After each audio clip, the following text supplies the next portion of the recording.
My name is Michael Dufault. I'm from Westchester, Pennsylvania. I have a wife, Kristen Dufault, and 3 children.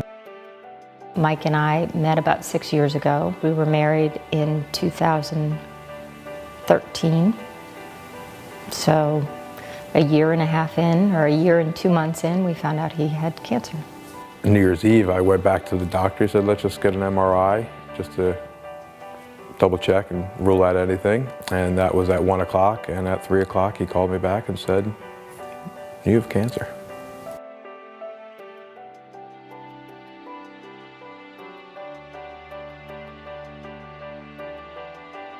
And then on the 9th is when I finally got, the news that it was multiple myeloma. All we could think of is, how are we going to tell our children? My name's Andrea, and my husband had cancer. He was diagnosed almost a little over a year ago. He was diagnosed with cancer, and he passed away in 3 months. That's how quick it was. It was terrible. I first found out around, I think it was like in the beginning of December. We were like setting up our Christmas tree, and we were waiting for tests to come back. He's been going through a bunch of tests, and the doctors couldn't find out what his sickness was and stuff. And then my mom told me that the doctors think it's cancer, around Christmas, and yeah, I didn't like hearing that at all. He had a very aggressive form of thyroid cancer, so it moved so fast there was nothing they could do. So when he passed away, it was February. Cancer affected my family in a negative way and a positive way. We grew stronger as a family, but also every day was more of a struggle to get through. And they've been there for me throughout, from the very beginning, from when he was diagnosed with cancer all the way till now. That's what gets me through, is knowing that people care. When I said goodbye to him, I made sure to tell him I loved him. I know he knew that, but he told me that he was really proud of who I was. And that he was proud of me and my brother, and that we shouldn't worry about him because he was going to worry about us.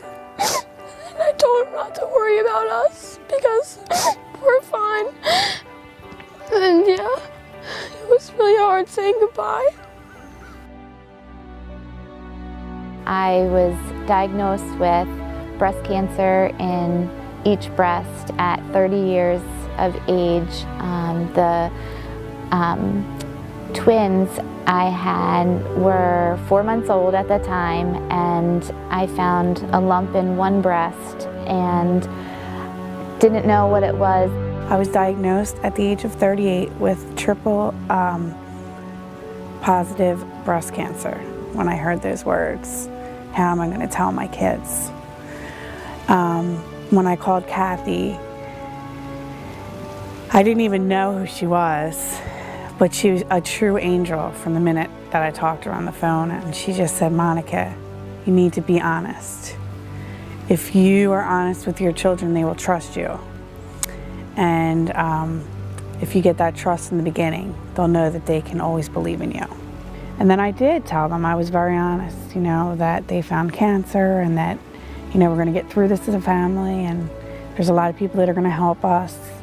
And Cuddle My Kids has been one of the most amazing organizations to help with our children, to keep their minds occupied and to make their life as normal as possible with their parent having cancer. It's taken away having, like he said, having good times with your family, because when she's away getting better from it, we're at home feeling sad that she's not going to get through it. I was diagnosed in February 2013 with breast cancer. At the time, I have 2 boys. At the time, they were 4 and 7. When I found out I had cancer, and my mind right away went to the boys, and that I needed to do everything I could to survive this and be there for them. The boys didn't know much about cancer.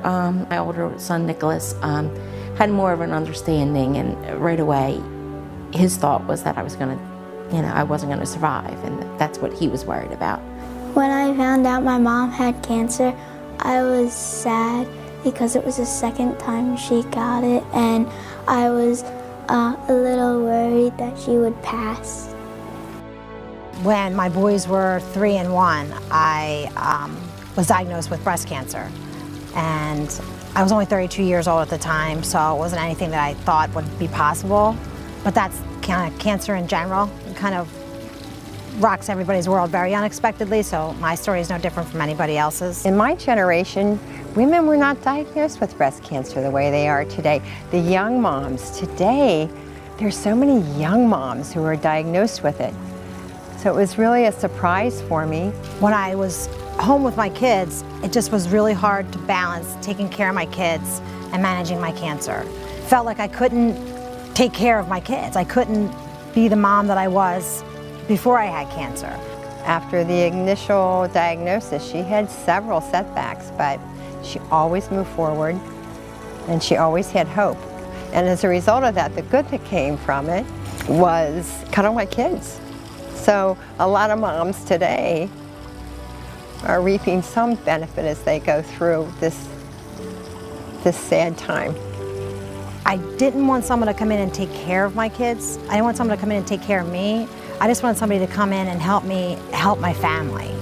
Yeah, I just wanted them to not take over, but just to help me be what I needed to be to my family.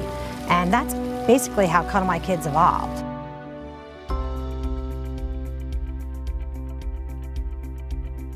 Cuddle My Kids came into my life as soon as I was diagnosed, knowing that I had the 2 little ones, that there's a group out there that will come, and basically do just that and cuddle your kids. The twins were still so new to me that I was still trying to figure out how to cuddle them myself. It was just kind of this thing where I didn't know how to have somebody else come in and do really anything for me yet, because I didn't know what I needed help with. I have described them as being my Mary Poppins because they literally walked in the door with toys and without really saying much to me, sat down and started a tea party, and the twins just fell in love with them right away. Whatever it's like you're going through, and they understand because they just know from the perspective that you're not you're feeling a ton of different emotions, and they can really help you through it. There was a huge box at our front door waiting, and it was all books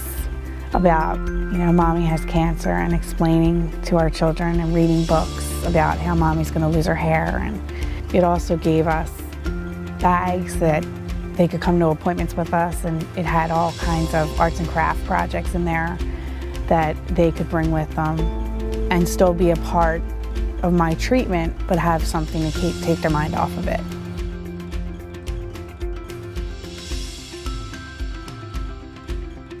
When I think of cancer, the one word I think of is fight. When I think of cancer, the one word I think of is shock. When I think of cancer, I think of sadness. It hurts not just the person who's affected by it, but it reaches out to everyone around them. When I think of cancer, the one word I can use to describe it is really just hell. It's hell on earth. So cancer reminded me that I need to be hopeful for the future, because without that, I wouldn't be here today. To me, cancer means hope because you need hope to be able to live through it.